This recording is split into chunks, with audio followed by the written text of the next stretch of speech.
ಅವು ಚೂಚೂರು ತೋಜಾಡು ಆಯ್ತಾ ಅಮ್ಮಿ ನಿಂದಿಲ್ಲ ಅಲ್ಲ ಆಯ್ತಾ ನಿಂದಿಲ್ಲ ಅಲ್ಲ ಮಾಡಿ ಇಟ್ಟಾಯ್ತು ಬೇಯಿಸಿ ಅಯ್ಯೋ ನೀ ಮಾಡೋದನ್ನ ತೋರ್ಸಾರ ವಿಡಿಯೋ ಮಾಡ್ಕೊಬರೋಣ ಅಂತ ಎನ್ಸ್ಕೊಂಡಿದ್ದೆ ಚೂಚೂರು ಬೇಯಿಸಾರ ಇಟ್ಟಾಯ್ತಾ ಹೌದಾ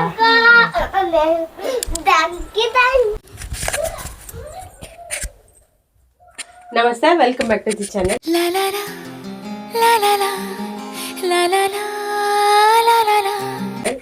ಇನ್ನು ಮುಂದೆ ವಿಡಿಯೋನ ಕಂಟಿನ್ಯೂ ಮಾಡೋಣ ಅಂಥೇಳಿ ಅಂದರೆ ಡೈಲಿ ರೆಗ್ಯುಲರ್ ಆಗಿ ವಿಡಿಯೋನ ಹಾಕೋಣ ಅಂಥೇಳಿ ವ್ಲಾಗ್ ಸ್ಟಾರ್ಟ್ ಮಾಡಿದ್ದೀನಿ ಇವತ್ತು ಈಗ ಆಲ್ರೆಡಿ 7 ಆಗಿದೆ ಸೊ ಇವಾಗ ವ್ಲಾಗ್ ಸ್ಟಾರ್ಟ್ ಮಾಡ್ತಾ ಇದ್ದೀನಿ ಸಿಂಧು ಮತ್ತು ರಶ್ಮಿನೂ ಮಾಡ್ತಿದ್ದಾರೆ ಅನ್ಸುತ್ತೆ ಒಳಗಡೆ ಬನ್ನಿ ನೋಡೋಣ ಅವ್ರು ಏನು ಮಾಡ್ತಿದ್ದಾರೆ ಅಂಥೇಳಿ ಜಸ್ಟ್ ಡ್ಯೂಟಿ ಮುಗಿಸಿ ಕೂತ್ಕೊಂಡಿದ್ದೀನಿ ಅಷ್ಟೇ ಮಕ್ಕಳು ಕೂಡ ಇವತ್ತು ರಜೆ ಇರ್ತಲ್ಲ ಹಾಗೆ ಒಳ್ಳೆ ಆಟ ಆಡ್ತಾ ಇದ್ದಾರೆ ಬನ್ನಿ ಏನು ಮಾಡ್ತಿದ್ದಾರೆ ಎಲ್ಲರೂ ಅಂತ ಒಂದ್ಸತಿ ನೋಡಿ ಒಳಗೇನೋ ಸೌಂಡ್ ಆಗ್ತಿತ್ತಲ್ಲ ಅಂತ ಬಂದೆ ನೋಡಿದ್ರೆ ಸಿಂಧು ಪತ್ರೊಡೆ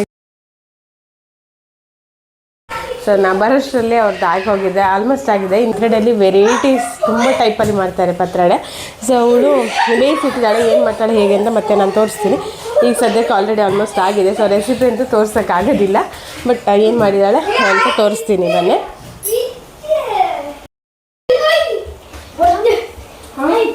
ಕಲ್ಕೊಡೆಯ ನೋಡಿ ಪತ್ರೊಡೆ ಆಲ್ರೆಡಿ ಬೇಯಲಿಕ್ಕೆ ಇಟ್ಟಾಗಿದ್ದಾಳೆ ಆಲ್ರೆಡಿ ನೋಡಿ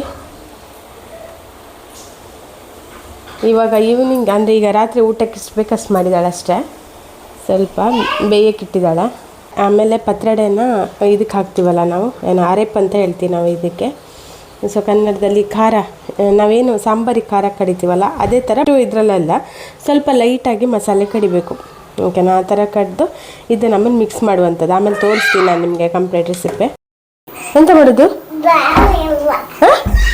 ನಾಳೆ ಇಲ್ಲ ಮೇಲೆ ಎಂತ ಮಾಡ್ತಿದ್ದೀರಾ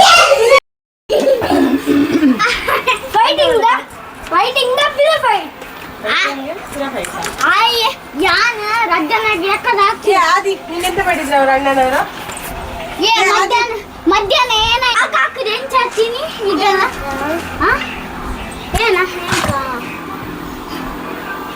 ಆಯ್ತಾ ನಿಮ್ ನಾಟ ಮುಗಿತಾನ ಸಮಿತ ಬೊಚ್ಚನಿಕ್ಕ ನಾಳೆ ಶಾಲೆ ಉಂಟು ನಾಳೆ ಶಾಲೆ ಉಂಟು ಹೋಗ್ತಿರಲ್ಲ ಎಲ್ಲರೂ ನೋಡಲ್ಲ ಬೆಳಿಗ್ಗೆ ಎಂತ ನೋಡ್ತೀರಾ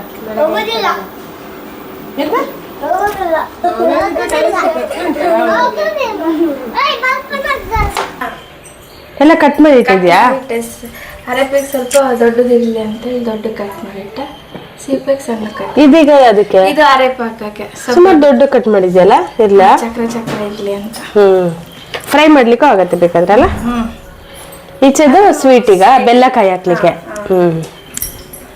ಸರಿ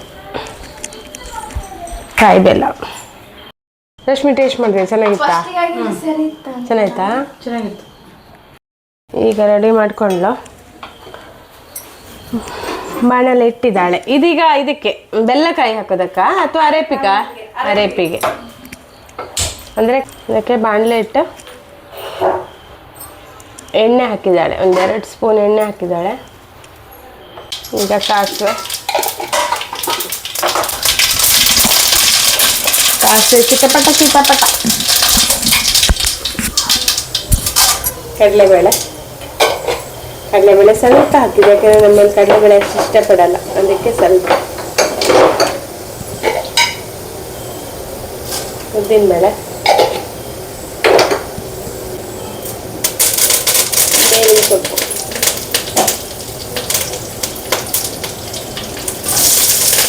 ನೀರುಳ್ಳಿ 1 ನೀರುಳ್ಳಿ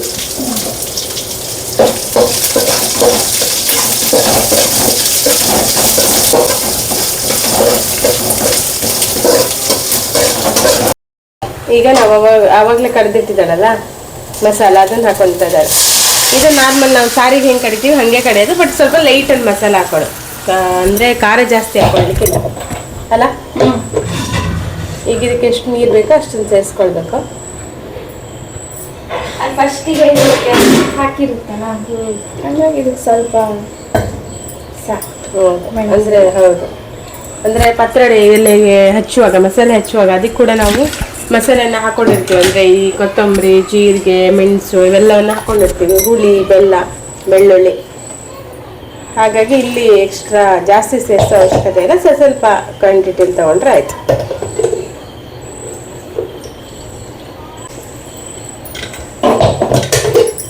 ಈಗ ಉಪ್ಪು ಸೇರಿಸ್ಕೊತಾಳೆ. ಇದು ಉಪ್ಪು ಅದಕ್ಕೆ ಕೂಡ ಅಂದರೆ ಎಲೆಗೆ ಹಚ್ಚುವಾಗ ಮಸಾಲೆ ಹಚ್ಚುವಾಗ ಅದಕ್ಕೆ ಕೂಡ ಸ್ವಲ್ಪ ಉಪ್ಪು ಹಾಕೊಂಡಿದೆ. ಹಾಗಾಗಿ ಜಾಸ್ತಿ ಸೇರಿಸೋ ಅವಶ್ಯಕತೆ ಇಲ್ಲ, ರುಚಿಗೆ ಅಷ್ಟೇ ಸ್ವಲ್ಪ ಸೇರಿಸ್ಕೊಂಡ್ರೆ ಆಯಿತು.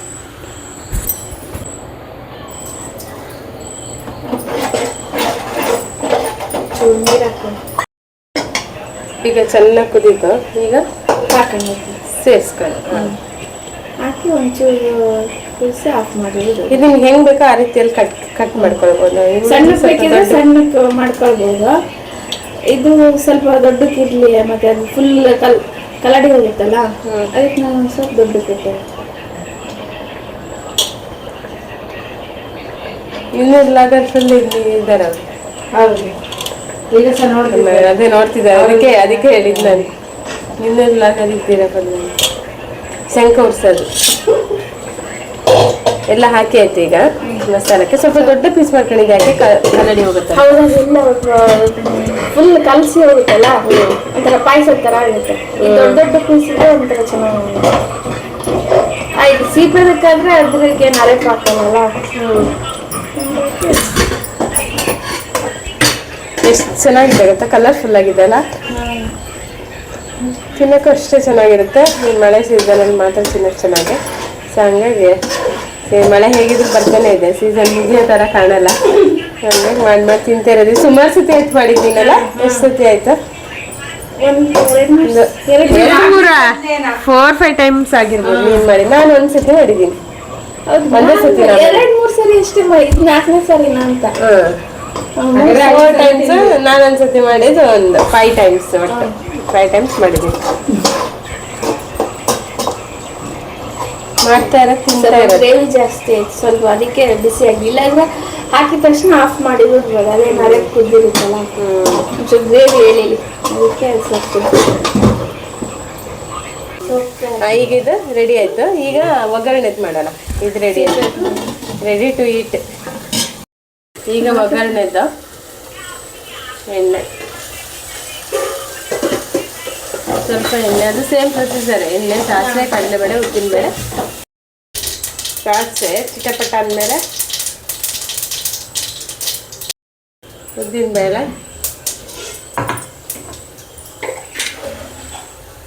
ಕಡಲೆಬೇಳೆ, ಇದು ನೀರು, ಬೇವಿನ ಸೊಪ್ಪು,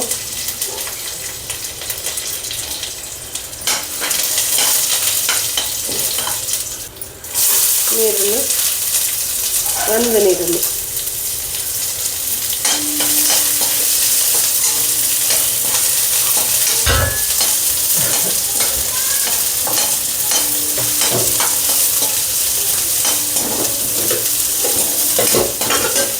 ಅರಿಶಿನ ಅವಶ್ಯಕತೆ ಇಲ್ಲ ಅಲ್ಲ, ಅದರಲ್ಲಿ ಹಾಕಾಗಿದೆ, ಎಲೆಗೆ ಹಾಕಿದೆ.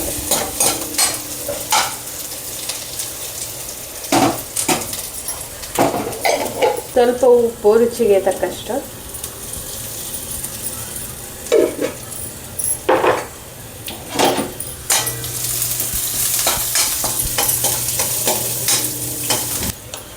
ಇದೆರಡು ಒಟ್ಟಿಗೆ ಹಾಕೊಂಡ್ಬಿಡು. ಬೆಲ್ಲ ಮತ್ತು ತೆಂಗಿನಕಾಯಿ ತುರಿ ಚೆನ್ನಾಗಿ ಮಿಕ್ಸ್ ಮಾಡ್ಕೋಬೇಕು.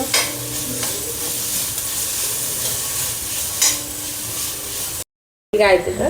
ಇದಕ್ಕೆ ಈಗ ಅವಾಗಲೇ ಕಟ್ ಹಚ್ಕೊಂಡಿದ್ದೀನಿ. ಈಗ ಇದು ಸಣ್ಣ ಮಾಡಿ ಹಚ್ಕೊಂಡಿದ್ದೀನಿ, ಯಾಕಂದ್ರೆ ಅದು ಇದರಲ್ಲಿ ಡ್ರೈ ಅಲ್ಲ, ನೀರು ಗ್ರೇವಿ ಥರ ಇದ್ರೆ ದೊಡ್ಡ ದೊಡ್ಡಕ್ಕಾಗುತ್ತೆ.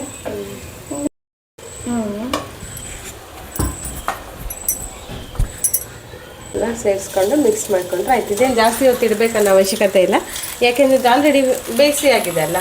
ಜಸ್ಟ್ ಸ್ವಲ್ಪ ಫ್ರೈ ಆದರೆ ಸಾಕು.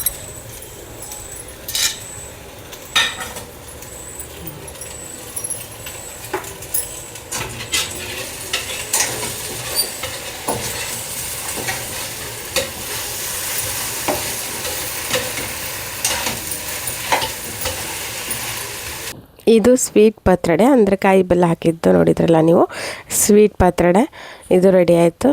ಇದು ಕೂಡ ತುಂಬ ಚೆನ್ನಾಗಿರುತ್ತೆ. ಆದರೆ ನನಗೆ ಮಸಾಲೆ ಹಾಕ್ತೀವಲ್ಲ ಆ ಪತ್ರೊಡೆ ತುಂಬ ಇಷ್ಟ.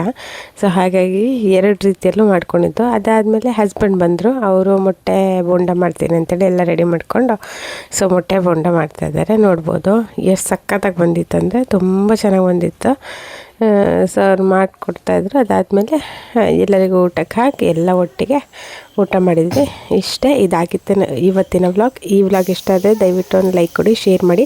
ಹಾಗೆಯೇ ಫಸ್ಟ್ ಟೈಮ್ ನನ್ನ ಚಾನಲ್ನ ನೋಡ್ತಿರೋರು ಸಬ್ಸ್ಕ್ರೈಬ್ ಮಾಡ್ಕೊಡಿ. ಜಾಸ್ತಿ ವೀಡಿಯೋನ ನೋಡಿ ಶೇರ್ ಮಾಡಿ ಅಂತ ಹೇಳ್ತಾ thank you all. Bye bye.